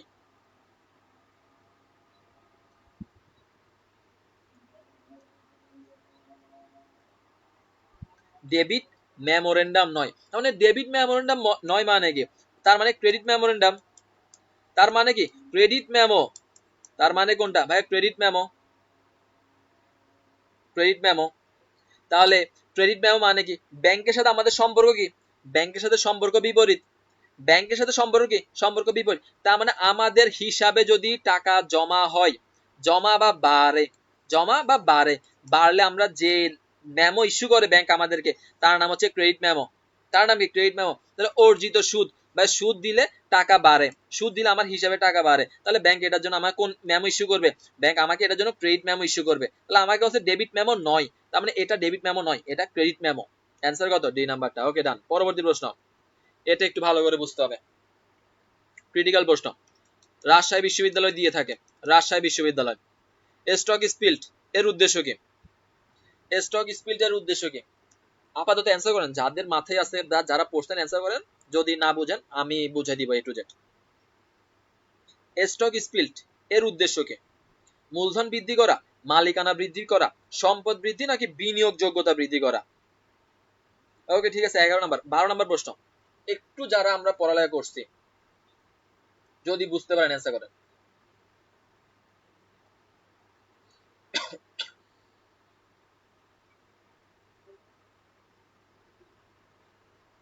স্টক স্পিল্ট 12 নম্বর প্রশ্ন, D number, D number, D number, D number. Okay, খুব ভালো, খুব ভালো, আলহামদুলিল্লাহ। ডি নাম্বার, বিনিয়োগ যোগ্যতা বৃদ্ধি করা। এখন বাকিগুলো নয় কেন? বাকিগুলো নয় কেন? এটা আমাকে জানতে হবে না ভাই? এটা তো আমাকে জানতে হবে। এখন ভাই স্টক স্পিল্ট, স্টক স্পিল্ট ভাই এটা মানে কি করা? ভাই এটা মানে শেয়ারকে বিভক্ত করে ফেলা। আমি একটু বুঝে, আপনি একটু ভালো করে বুঝেন। আপনার ধরেন শেয়ার আছে 100 টাকার শেয়ার। কত টাকার শেয়ার? 100 টাকার শেয়ার। তাহলে 100 টাকার শেয়ার মানে কি? এটা আপনার কি? এটা আপনার মূলধন। এটা আপনার কি? এটা হচ্ছে আপনার মূলধন। ভালো করে বুঝেন, এটা আপনার কি? এটা হচ্ছে আপনার মূলধন। এখন এই 100 টাকার শেয়ারকে ধরেন আপনি 20 টাকা, 20 টাকা, 20 টাকা, 20 টাকা, 20 টাকা 5টা ভাগে ভাগ করছেন। কয় ভাগে? 5 ভাগে ভাগ করছেন। এখন 5 ভাগে যদি ভাগ করেন তাহলে কত আসবে? 20 টাকা, 20 টাকা, 20 টাকা, 20 টাকা, 20 টাকা। আপনার মূলধন কত দাঁড়াইছে? এই যে 100 টাকা, 100 টাকা আমরা ভাঙছি, ভাঙলে আবার মূলধন কত ভাই? মূলধন ঠিক সেম সেই 100 টাকা রয়ে গেছে। এইখানে 100 টাকা, এটাকে জাস্ট আমরা ভেঙে দিছি, বিভক্ত করছি, এখানে মূলধন সেম আছে। তার মানে এটা মূলধন বৃদ্ধি করে না, মূলধন কি রাখে? একই রাখে। এখন ভাই এই যে 100 টাকার মালিকানা কার? ভাই মালিকানা আমি। এই 100 টাকা শেয়ারের মালিকানা কি? আমি। এটা যদি আমরা ভেঙে ফেলি, 20 টাকা 20 টাকা করে ফেলি, তারপরে মালিকানা কার? মালিকানা কার? ভাই মালিকানা তো আমারই। মালিকানা কার? মালিকানা আমারই। মালিকানা বাড়তেছে না, সম্পদ বাড়তেছে। 100 টাকার সম্পদ ভেঙে দিছি জাস্ট, সম্পদ সম্পত্তি রয়ে গেছে।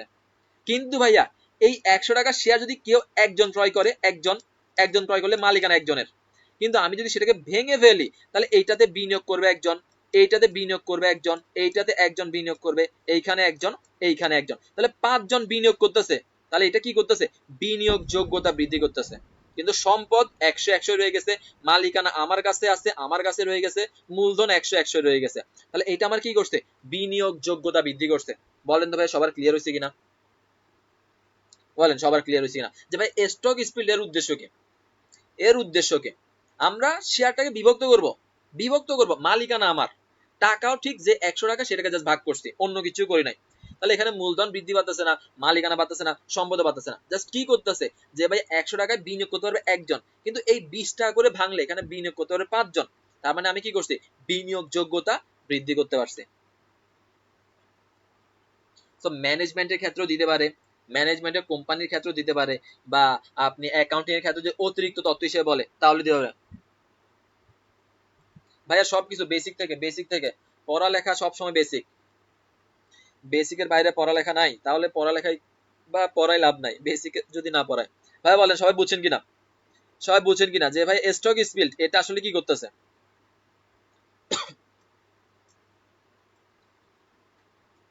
ওকে ক্লিয়ার ভাইয়া, তাহলে এইটা একটু ভালো করে মাথায় রাখবেন, ম্যানেজমেন্টের ক্ষেত্রে গুরুত্বপূর্ণ, হিসাব বিজ্ঞানের ক্ষেত্রে যদি অতিরিক্ত প্রশ্ন করে সেখানেও গুরুত্বপূর্ণ।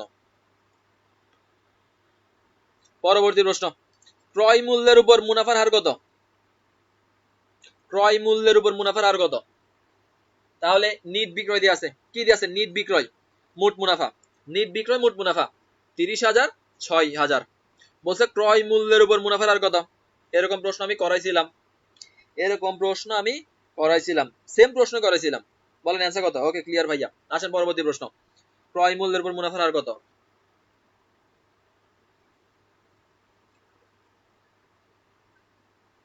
সি নাম্বারটা 25, ওকে খুব ভালো, গালিবা 25%, মাহফুজ 25%, বাকিরা কত পার্সেন্ট হবে? কত পার্সেন্ট হবে? প্রথমে দেখেন দুই ভাবে অ্যান্সার করা যায়, আমরা যেটা প্রশ্ন দিয়েছি আমরা সেভাবে করতেছি। যে ভাইয়া মোট মুনাফা কত? ভাই মোট মুনাফা হচ্ছে ভাইয়া 6,000। আর ভাইয়া নিট বিক্রয় কত? ভাইয়া নিট বিক্রয় দিয়েছে 30,000 টাকা। শূন্য তিনটা কাটা, তিনটা কাটা, আচ্ছা এখানে 30,000, তিনটা কাটা আছে কত? 30। কাটাকাটি করলাম ভাই, কাটাকাটি করলে কত পাচ্ছি ভাই? 1/5 6 30, 5/1 অংশ। 5 ভাগের কত অংশ? 1 অংশ। ভাই 5/1 অংশ মানে কত পার্সেন্ট? 20%। এখন বিক্রয় মূল্যের উপর যদি হয় 20%, ক্রয় মূল্যের উপর কত পার্সেন্ট? ভাই ক্রয় মূল্যের উপর সেটা 25% হবে। ক্রয় মূল্যের উপর কত পার্সেন্ট? ভাই 25%। জাস্ট মুনাফা বিক্রয়ের উপর বসাই দিছি, তার মানে বের করে ফেলছে। অথবা আমি যদি বলি যে ভাইয়া না আমি এটা করব না, আমি অন্যভাবে করব, আমার বিক্রয় দিয়ে আছে 30, মুনাফা দিয়ে আছে 6, তার মানে এটা বিয়োগ করলে আমি ভাইয়া 24,000 টাকা হচ্ছে আমার ক্রয় মূল্য। এটা হচ্ছে ভাই আমার ক্রয় মূল্য, ক্রয় মূল্য। ওকে ভাইয়া ক্রয় মূল্য 24,000 টাকা। ভাই ক্রয় মূল্য 24,000 টাকা হয়, আমার মুনাফা কত? ভাইয়া মুনাফা 6 আর ক্রয় মূল্য 24। ভাইয়া সেম যদি কাটাকাটি করে এখানে কত আসবে? ভাই 4/1 অংশ, 4/1 অংশ মানে কত পার্সেন্ট? 25%। দুই ভাবে অ্যান্সার করা যায়। অ্যান্সার কত? গ নাম্বারটা, গ নাম্বারটা হবে। আচ্ছা অগ্রিমায়, অগ্রিমায় সমন্বয় কত? অগ্রিমায় সমন্বয় জাবেদা বলেন। অগ্রিমাই ডেবিট আই ক্রেডিট, আচ্ছা অগ্রিমাই ডেবিট আই ক্রেডিট, ঠিক আছে দেখা যাক। বলেন অগ্রিমায়ের সমন্বয় জাবেদা কি হবে? এটার ফলে মানে প্রভাবটা কি? দায় হ্রাস পাবে, আয় বৃদ্ধি পাবে, আয় এবং সম্পত্তি হ্রাস পাবে, সম্পদ এবং আয় বৃদ্ধি পাবে, দায় বৃদ্ধি করবে, সম্পত্তি কমাবে। অগ্রিম আয়ের সমন্বয় জাবেদা। সো যে টপিকগুলো আমরা প্রশ্নের মধ্যে রাখছি সবগুলো ভাইয়া গুরুত্বপূর্ণ টপিকগুলো, যেগুলো থেকে প্রশ্ন মানে মিস যাবে না, যেগুলো থেকে প্রশ্ন মিস কখনোই যাবে না। আর্থিক বিবরণী বলেন, সমন্বয় জাবেদা বলেন, বা অন্যান্য নীতিমালা বলেন, এইগুলো থেকে কখনো প্রশ্ন মিস যাবে না। অ্যাডমিশন এখান থেকে প্রশ্ন করবে। এখন 14 নম্বর প্রশ্ন বলছে অগ্রিম আয়ের সমন্বয় জাবেদা।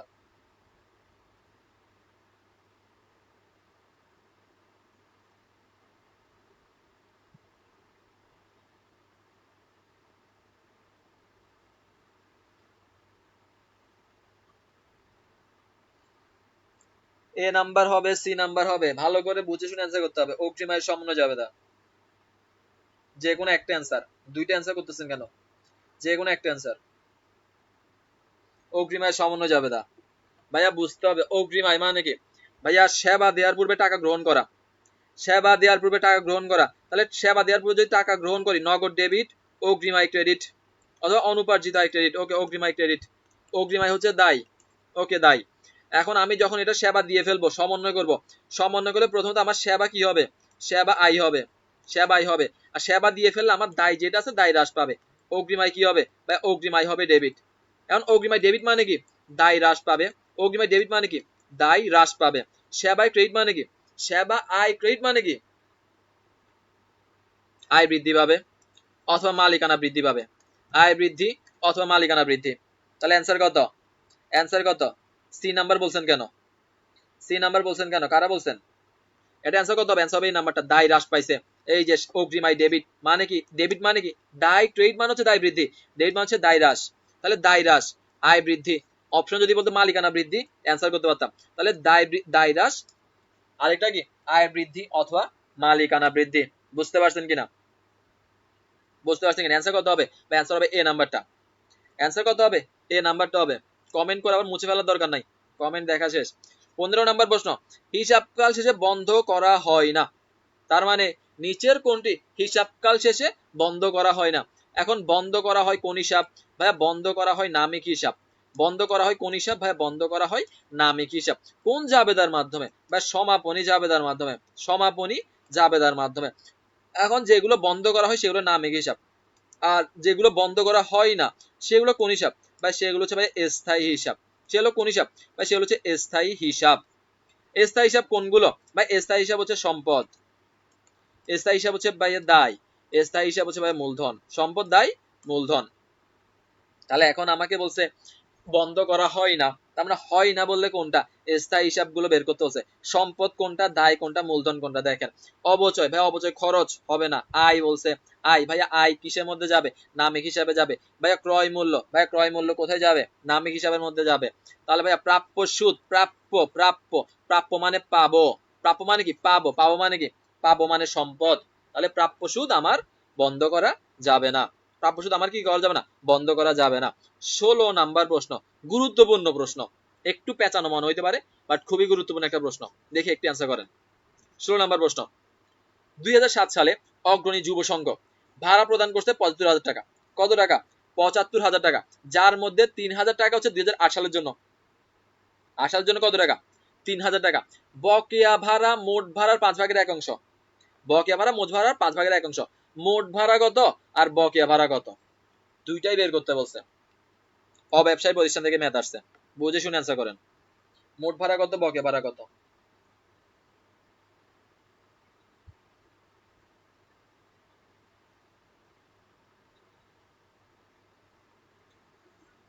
ষোলো নাম্বার প্রশ্ন, মোট ভাড়া কত, বকেয়া ভাড়া কত?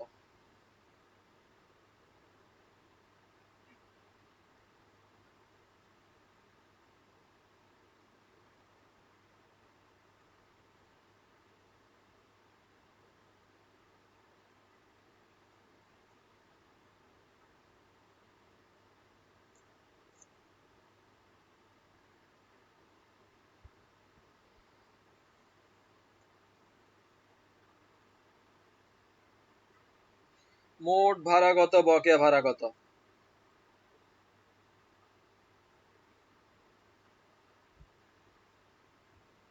বুঝতে হবে ভালো করে ভাইয়া, মাথাকে কাজে লাগাইতে হবে। বাকির অ্যান্সার করেন। একজনে বলছে 75 আর 15, এরপরে আচ্ছা এটা হবে 18 ও 18, 90 ও 18,000 টাকা। 75 ও 15,000 টাকা।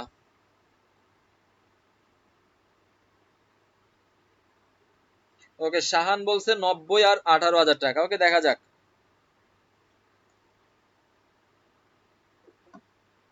ওকে শিওর, ওকে ঠিক আছে, শিওর বলছে। দেখা যাক বাকিরা ভাইয়া ভালো করে বুঝেন, ভালো করে বুঝেন, ভালো করে বুঝেন। দেখেন আমি বুঝাই, আপনি বুঝেন, এরপরে দেখেন ক্লিয়ার হয় কিনা। ভাই আপনি ভাড়া প্রদান করছেন না? দেখেন ভাড়া প্রদান করছেন কত? 75,000 টাকা। ভাড়া প্রদান কত সালের? 2007 সালের। কত সাল? 7 সাল। এই 7 সালে 75 মধ্যে 3,000 টাকা কত সালের? 3,000 টাকা কত সালের? 8 সালের টাকা। এখন আপনি হিসাব করতেছেন 7 সাল, এখানের মধ্যে 8 সালের টাকা আছে কত? 3,000। এখন ভাইয়া আমাদেরকে নীতিমালা বলছে চলতি বছর যতটুকু আয় ততটুকু আয় দেখাবো, চলতি বছর যতটুকু ব্যয় হবে ততটুকু ব্যয় দেখাবো। এখন আমার চলতি বছর ব্যয় কত? 75,000 টাকা। আর 3,000 টাকা হচ্ছে 8 সালের, 8 সালটা আমি দেখাবো না, 8 সালেরটা আমি দেখাবো না। তাহলে আমার এই বছরে ব্যয় কত? এই বছরে ব্যয় হচ্ছে 72,000 টাকা। ক্লিয়ার এতটুকু? এই বছরে ব্যয় কত? এই বছরে ব্যয় হচ্ছে 72,000 টাকা। মানে এতটুকু ভাড়া আমি প্রদান করছি, এতটুকু ভাড়া আমি কি করছি? প্রদান করছি। এটা কি? এটা হচ্ছে প্রদান। তার মানে প্রদান কত? 72,000। I hope clear. এখন আপনাকে বলছে এই বছর বকেয়া ভাড়া হচ্ছে মোট ভাড়ার 4 ভাগের 1 অংশ। বকেয়া ভাড়া থাকবে 4 ভাগের 5 ভাগের 1 অংশ। এটা 5 ভাগ হচ্ছে মোট ভাড়া, 1 অংশ হচ্ছে বকেয়া। এটা হচ্ছে মোট ভাড়া, এটা হচ্ছে বকেয়া। তাহলে ভাইয়া এটা মোট, এটা বকেয়া, এর মাঝামাঝি তাহলে 4 অংশ কি ভাইয়া? 4 অংশ কি? বা 4 অংশের নাম হচ্ছে প্রদান। 4 অংশের নাম কি? 4 অংশের নাম হচ্ছে প্রদান। তাহলে এই প্রদান কত করছি? প্রদান করছি 72,000 টাকা। তাহলে 4 অংশ কত? 4 অংশ 72। 1 অংশ কত? 1 অংশ 18। তাহলে 1 অংশ যদি 18 হয়, বকেয়া ভাড়া আমরা পাই গেছি। বকেয়া ভাড়া 18,000 আমরা পাই গেছি। এখন এই 72 হচ্ছে প্রদান, 18 হচ্ছে বকেয়া। মোট ভাড়া কত? মোট ভাড়া 90,000। অ্যান্সার কত? গ নাম্বারটা। ভাই বলেন তো সবার 100 100 ক্লিয়ার হয়েছে কিনা বলেন। 100-এ 100 বুঝতে পারছি কিনা? খুবই গুরুত্বপূর্ণ প্রশ্ন, খুবই গুরুত্বপূর্ণ প্রশ্ন। ভাইয়া ভাড়া প্রদান করছি ৭৫-৭ সালে, কিন্তু এইখানে মধ্যে 8 সালে 3000 আছে, তাহলে 8 সালেটা আমি এই বছর দেখাবো না, বাদ দিলাম। তাহলে এই বছরের প্রদান কত? 72। বলছে মোট ভাড়া 5, এক অংশ থাকবে বকেয়া। তো মোট ভাড়া 5, এক অংশ বকেয়া হইলে 4 অংশ কি? 4 অংশ প্রদান। 4 অংশ কি না, 4 অংশ প্রদান। তাহলে প্রদান পাইছি কত? প্রদান পাইছি কত? 72 পাইছি। তাহলে 4 দ্বারা ভাগ করলে 1 অংশ বকেয়া পাই গেছি। তাহলে প্রদান যোগ বকেয়া মোট ভাড়া কত? মোট ভাড়া 90। বলেন তো ভাই সবাই বুঝছেন কিনা? এইভাবে যদি আপনাকে প্রশ্ন সমাধান করানো হয়, খুব বেশি না, আপনি 600-700 প্রশ্ন সমাধান করেন এভাবে বুঝে বুঝে, আর কিছু লাগে না হিসাব বিজ্ঞানের জন্য, এগুলো এনাফ। বিগত সাল থেকে ঘুরে ফিরে জাস্ট মান পরিবর্তন, সামান্য পরিবর্তনের প্রশ্নই পাবেন আপনি 12টার মধ্যে 10টা প্রশ্ন।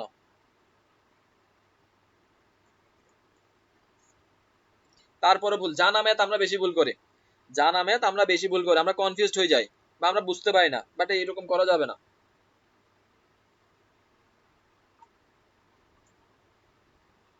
এরকম করা যাবে না। 17 নাম্বার প্রশ্ন কি বলছে? বলছে অবচয় খরচ সমন্বয় করলে, অবচয় খরচ সমন্বয় করলে কি হবে? অ্যান্সার করেন, অবচয় খরচ সমন্বয় করলে কি হবে? তাহলে ভাই আমি দেখাচ্ছি, অবচয় খরচ যদি সমন্বয় আমরা করি, অবচয় খরচ যদি আমরা সমন্বয় করি, এটা কি দায় বৃদ্ধি পাবে, খরচ বাড়বে। সম্পদ বৃদ্ধি, রাজস্ব বৃদ্ধি, সম্পদ হ্রাস, খরচ বৃদ্ধি, দায় বৃদ্ধি, খরচ বৃদ্ধি। এখন অবচয় খরচ সমন্বয় করছি, কি করছি? অবচয় খরচ সমন্বয় করছি। এখন অবচয় খরচ যদি আমরা সমন্বয় করি, ভাইয়া অবচয় কি? অবচয় কি একটা খরচ, তাহলে খরচ যদি আমরা সমন্বয় করি কি হবে? খরচ বাড়বে। খরচ সমন্বয় কি করলে কি হবে? খরচ বাড়বে। খরচ সমন্বয় করলে খরচ বাড়বে, তাহলে খরচ বৃদ্ধি, খরচ বৃদ্ধি, খরচ বৃদ্ধি, এই তিনটা হওয়ার সম্ভাবনা আছে। এখন অবচয় যদি খরচ বাড়ে, খরচ বাড়লে কি করবে? সম্পদকে কমাই দিবে, সম্পদ কমবে, তাহলে সম্পদ হ্রাস কোথায়? এই যে হ্রাস। আর খরচ বৃদ্ধি, অ্যান্সার কত?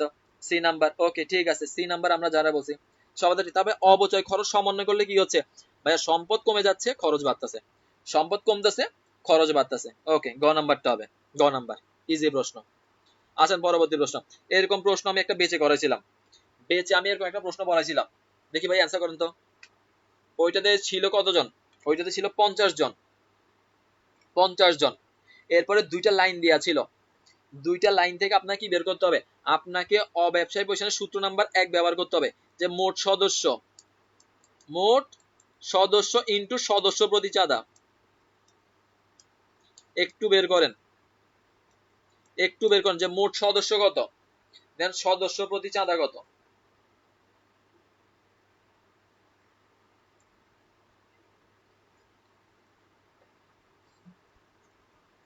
সদস্য কতজন? 47 জন। বলছে চাঁদার হার সমান,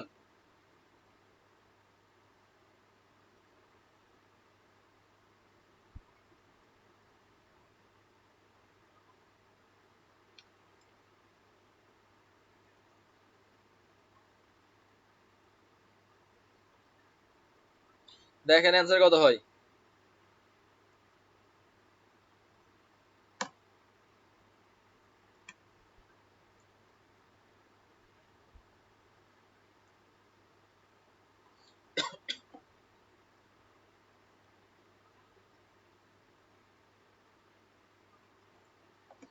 সদস্য কতজন? সদস্য ভাইয়া 47 জন। কতজন? 47 জন। সদস্য প্রতি চাঁদা এতটুকু ব্যবহার করে বের করতে পারি, বা এতটুকু ব্যবহার করে বের করতে পারি, একই হিসাব আসবে। এখন দেখেন, আমরা প্রথমটা ব্যবহার করি, আমরা জাস্ট উপরেরটা ব্যবহার করব, এটা ব্যবহার করব। 47 গুণ 20, ওকে 47 গুণ 20, ঠিক আছে শাহান, খ নাম্বারটা হবে। ওকে, সদস্য প্রতি চাঁদা দেখেন 5 জন সদস্য, চলতি বছর সহ 3 বছর, চলতি বছর তো 3 বছর চাঁদা দিছে কত? 300 টাকা। তাহলে এই 300 টাকা কয় বছর? 300 টাকা কয় বছরের? 3 বছরের চাঁদা, দুঃখিত 3000 লিখে ফেলছে। 300 টাকা কয় বছরের? কয় বছরের? 3 বছরের না? কয় বছর? 3 বছর। তাহলে 3 বছর যদি 300 টাকা হয়, এক বছরের কত? 100 টাকা। এক বছরে কত টাকা? 100 টাকা। কয়জন দিছে? 5 জন দিছে, তাহলে 5 জন ভাগ করে দিলাম। জন প্রতি কত? জন প্রতি 20 টাকা। জন প্রতি কত ভাইয়া? 20 টাকা। তাহলে সদস্য 47 জন, জন প্রতি চাঁদা 20 টাকা, গুণ করলে কত? 940 টাকা। তাহলে ভাই আমি যে কোনো একটা লাইন ইউজ করলে হয়ে যাবে। 3 বছর 300 টাকা, 1 বছর 100 টাকা, একজন। ওকে, ঠিক আছে ঠিক আছে ঠিক আছে, ক্লিয়ার ভাইয়া। এখন আপনি যদি মনে করেন আমি দ্বিতীয় লাইন ইউজ করব, সেটাও আপনার ইচ্ছা। এখানেও চলতি বছর সব বিগত 2 বছর, এখানেও 3 বছর, তো 3 বছরের 120, তাহলে 1 বছরের কত? 1 বছরের 40, 2 জনের কত? 2 জনের হইলে একজনের 20 টাকা। তাহলে একজনের যদি 20 টাকা হয়, একজনের যদি 20 টাকা হয়, তাহলে অ্যান্সার কত? 940 টাকা। পড়াইছি এগুলো, আমি সব কিছু, এগুলা সব কিছু পড়াইছি ধরে ধরে। আসেন 19 নাম্বার প্রশ্ন। বার্ষিক 10% হারে অবচয়ের পরিমাণ হচ্ছে 25,000 টাকা। 10% অবচয় কত? 25,000 টাকা। মেশিনের পুঞ্জীভূত অবচয় যদি 15,000 টাকা হয়, মেশিন ক্রয় করা হয়েছে কয় বছর আগে?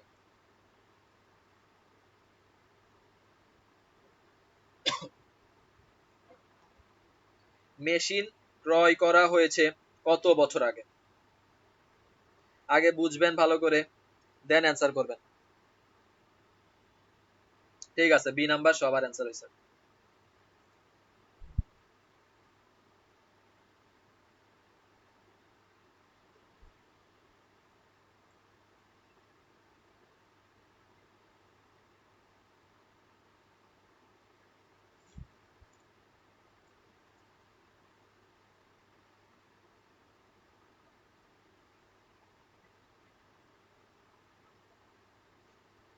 মেশিন ক্রয় করা হয়েছে কত বছর আগে? 6 বছর আগে। শাহান বছর 6 বছর আগে। তাহলে 10% হারে অবচয় কত? অবচয় 25,000 টাকা কৃত মেশিন। আচ্ছা, 10% অবচয়, কৃত মেশিন কত? 25,000 টাকা। পুঞ্জীভূত অবচয় কত? 15,000 টাকা। 15,000। তাহলে 1 বছরের অবচয় কত? 1 বছরের অবচয় কত? 1 বছরের অবচয় কত? ভাইয়া যদি 25,000 টাকায় সম্পত্তি ক্রয় করে, অবচয় যদি 10% হয়, 1 বছরের কত হবে? ভাই 1 বছর হবে 2,500 টাকা। 1 বছরের 2,500 টাকা। মোট অপচয় হয়েছে ভাইয়া 15,000 টাকা। 15,000। তাহলে দুইটা শূন্য কাটা, 150, 25 এখানে কয়বার যাবে? 25 150 কয়বার যাবে? 4 বার, 6 বার যাবে, 6 বার 150। তাহলে কয় বছর? ভাইয়া 6 বছর আগে কি করছি? সম্পত্তি ক্রয় করছি। অ্যান্সার কত? ভাইয়া গ নাম্বারটা। অ্যান্সার কত? ভাইয়া গ নাম্বার। 6 বছর পূর্বে কি করছে? সম্পত্তি ক্রয় করা হয়েছে। আই হোপ সবার ক্লিয়ার। প্রশ্ন সহজ, 10% করবেন, 1 বছরে বের করবেন, এটা আপনি টোটাল পুঞ্জীভূত অবচয়কে ভাগ করে দিবেন। 20 নাম্বার অ্যান্সার করেন। 20 নাম্বার, নিট বিক্রয় কত টাকা?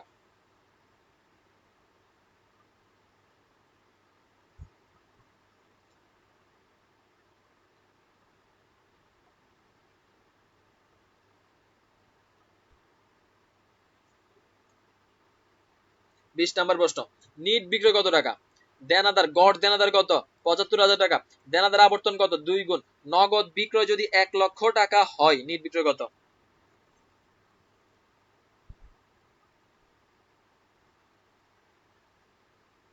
নগদ বিক্রয় যদি 1 লক্ষ টাকা হয়, নিট বিক্রয় কত?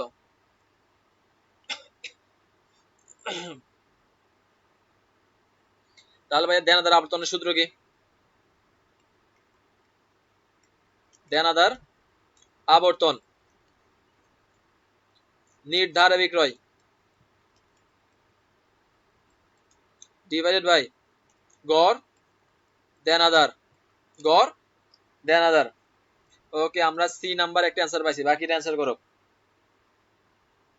এখন দেখেন দেনাদার আবর্তন, আমার প্রশ্নের মধ্যে কি বলছে? নিট বিক্রয় বের করতে বলছে। তাহলে নিট বিক্রয় বের করার জন্য আমার কি দিয়েছে? নগদ বিক্রয় দিয়ে আছে। নগদ বিক্রয় প্রশ্নে দিয়ে আছে, আমার কি বের করতে হবে? ধার বিক্রয় বের করতে হবে। তার মানে এইটা বের করতে হবে। কোনটা? এইটাকে বের করতে হবে, ধার বিক্রয়। এখন দেখেন দেনাদার আবর্তন কত? দেনাদার আবর্তন হচ্ছে 2 গুণ। দেনাদার আবর্তন দিয়ে আছে 2, গড় দেনাদার দিয়ে আছে 75।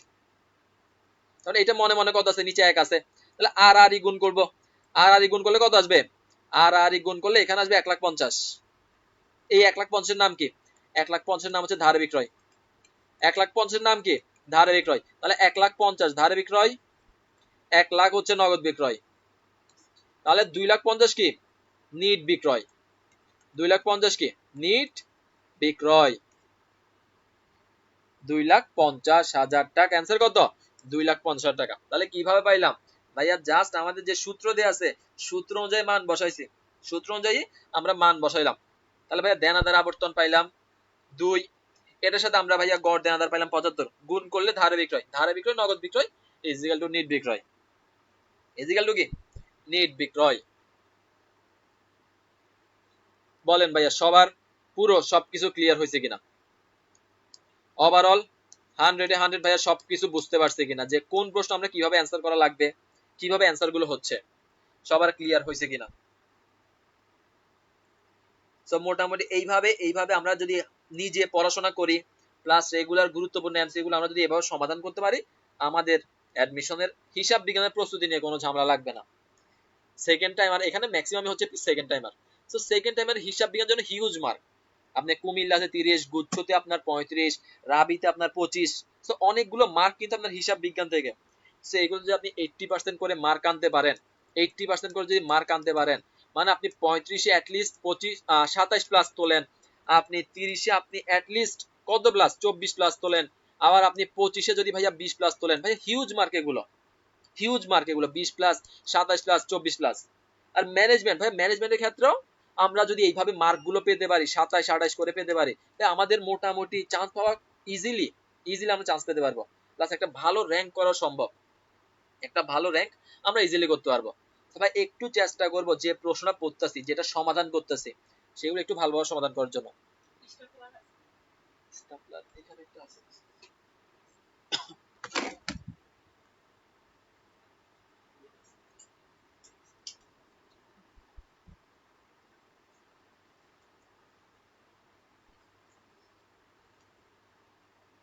ওকে, all clear, all clear. So ভাইয়া আমরা যারা ক্লাস করছি ভাইয়া রেগুলার যদি আমরা ক্লাস নেওয়া সম্ভব হয়, আমার বেচের ক্লাসও আছে, তারপর আমি চেষ্টা করব ক্লাসগুলো দেওয়ার জন্য, মোটামুটি একটা রিভিশন যাতে হয়ে যায়। সো একটু ভালোভাবে চেষ্টা করবেন ক্লাসগুলো করার জন্য, প্লাস বন্ধুদেরকে জানাই দিবেন। আর যেভাবে আপনাকে শিখালে আপনি সেই অনুযায়ী বাসায় প্র্যাকটিস করবেন, এভাবে সমাধান করবেন। স্যারদেরকেই অ্যাডমিশন পরীক্ষা ঘনে আসতেছে, হাতে সময় কম, হাতে সময় আর বেশি নাই।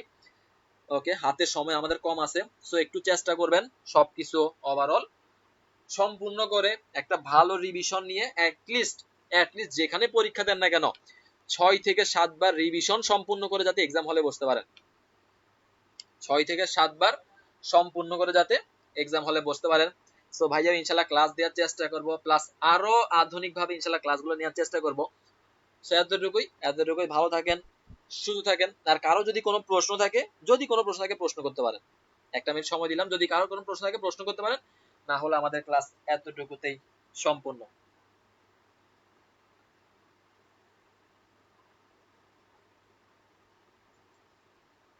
আশা করি প্রশ্ন নেই।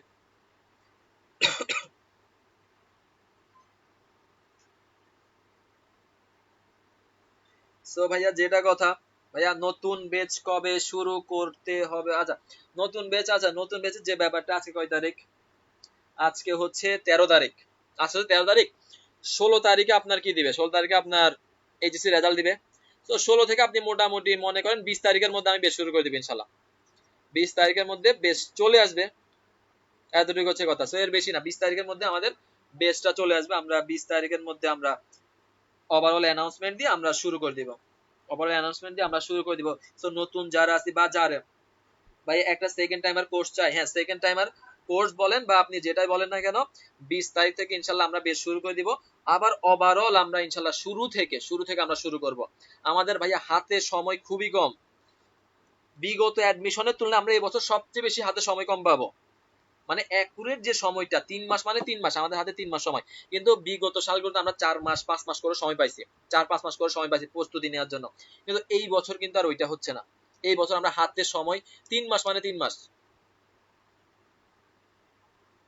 অন্য কোনো সাবজেক্টের উপর ক্লাস নেবেন, বা অন্য কোনো সাবজেক্ট বলতে আমরা ধরেন গ্রুপ সাবজেক্টের উপর ক্লাসগুলো হবে, বেচের মধ্যে আমরা গ্রুপ সাবজেক্টের ক্লাসগুলো নিব। সো ভাইয়া যেহেতু আমরা, ভাই আমার মাথায় ওইটা আছে, আমি যেহেতু ইংরেজি এবং বাংলা পড়াই না, সো আমার কোর্স ফিটা ভাইয়া এটা নিয়ে আপনার টেনশন করা লাগে না। কোর্স ফিটা এমন কোনো কোর্স ফি হবে না যে ভাইয়া অনেকে তো বাংলা ইংলিশও পড়ায়, তো ওদের কোর্স ফি যত বেশি হয় ভাই আমার কোর্স ফি এত বেশি হবে না, কারণ আমার এখানে বাংলা ইংলিশ নাই বিধায় আমি শুধুমাত্র গ্রুপ সাবজেক্টের সাথে আপনাকে কি করাবো, আপনাকে আমি এক্সাম বেসটা অ্যাড করে দিব। সো ওভারঅল সবকিছু আমাদের কোর্সটি আপনারা একেবারে হাতের নাগালে পাবেন, হাতের নাগালে পাবেন। দাদা আপনি যদি মনে করেন আপনি অন্য জায়গায় পড়তেছেন, আমি এটা খুব ভালো করে জানি যে আমরা অনেকেই এই বেসগুলোর পাশাপাশি অন্য বেসে পড়াশোনা করি। তো আমি যে বেসটাই আনি না কেন সেটা গ্রুপ সাবজেক্ট আর exam base, overall exam base সহ হাতের নাগালে আপনার কোর্স ফিটা থাকবে, সেইটা নিয়ে টেনশন করার কোনো কারণ নাই। আর বেচের ব্যাপারটা 16 তারিখে যেহেতু আমাদের রেজাল্ট দিবে, 16 তারিখে যেহেতু আমাদের রেজাল্ট দিবে এইচএসসি রেজাল্ট, সো মোটামুটি ওভারঅল সবকিছু মিলে 20 তারিখের মধ্যে আমরা ক্লাসগুলো শুরু করে দিব, 20 তারিখের মধ্যে আমাদের ক্লাসগুলো শুরু করে দিব। সো ভাইয়ারও ইনশাল্লাহ চেষ্টা থাকবে আরো একটু আধুনিক ভাবে ক্লাসগুলো নেওয়ার জন্য। সো এতটুকুই হচ্ছে কথা। আর কারো কোনো প্রশ্ন থাকলে আর প্রশ্ন করতে পারেন। বেচের ব্যাপারটা আমি বলছি কখন আসবে না আসবে সেটা নিয়ে টেনশন করার দরকার নাই, এটা চলে আসবে। সো হাতে আছে কয় মাস, হাতে বেশ শুরু করলে আমরা সর্বোচ্চ হইলে 40 থেকে 45 দিন সময় পাবো ফার্স্ট টাইমার। আর রাবির ক্ষেত্রে হইলো আমরা ধরেন 2 মাস সময় পাবো। তো 2 মাসের মধ্যে আমাদেরকে অ্যাটলিস্ট 2 থেকে 3 বার রিভিশন আমার মাধ্যমে শেষ করতে হবে আপনাকে, আর আপনি নিজ দায়িত্বে আরো কয়েকবার শেষ করবেন। সবকিছু মিলে ইনশাল্লাহ ভাইয়া যাতে গোছানো হয়ে যায়। বুঝতে পারছেন কিনা, বুঝতে পারছেন কিনা? আর কিছু জানার আছে ভাইয়া, আর কিছু জানার আছে কিনা? সো ভাইয়া সবচেয়ে বড় কথা হচ্ছে যেটা ভাই আমি যেভাবে পড়ে না কেন আমি স্ক্রিনের পিছনে থাকি বা সামনে থাকি, বড় কথা হচ্ছে ভাই আপনাকে যেটা পড়াবো ভাই সেটা অ্যাকুরেটলি পড়াবো। 20টা এমসিকিউ আমি শুধুমাত্র যে অ্যানসার বলে চলে গেছি, এটার অ্যানসার এ নাম্বারটা হবে, ওইটার অ্যানসার এ নাম্বারটা হবে, বি নাম্বারটা হবে, সি নাম্বারটা হবে, তাই এইভাবে বলে ক্লাস শেষ করে দেওয়ার কোনো মানে নাই। এইভাবে ভাইয়া অনেকেই করে। তবে আপনি 20টা প্রশ্ন সমাধান করেন বা 10টা প্রশ্ন সমাধান করেন, এমন ভাবে করেন যাতে প্রশ্ন পেঁচাই দিল আপনি ওই প্যাঁচ থেকে বের হয়ে আপনি নিজ দায়িত্বে সমাধান করতে পারেন। তো পড়ালেখাটা ওইভাবে করা দরকার। শুধুমাত্র এটার অ্যানসার এ নাম্বারটা হবে, এটার বি নাম্বারটা হবে, ওইসব ক্লাস করে আমার লাভ নাই, ওইসব ক্লাস করে আমার লাভ নাই।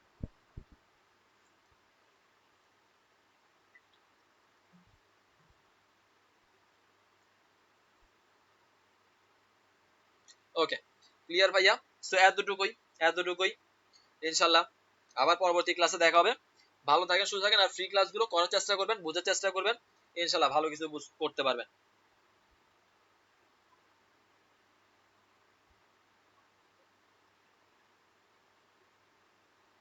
ওকে, আল্লাহ হাফেজ, আল্লাহ হাফেজ, আসসালামু আলাইকুম।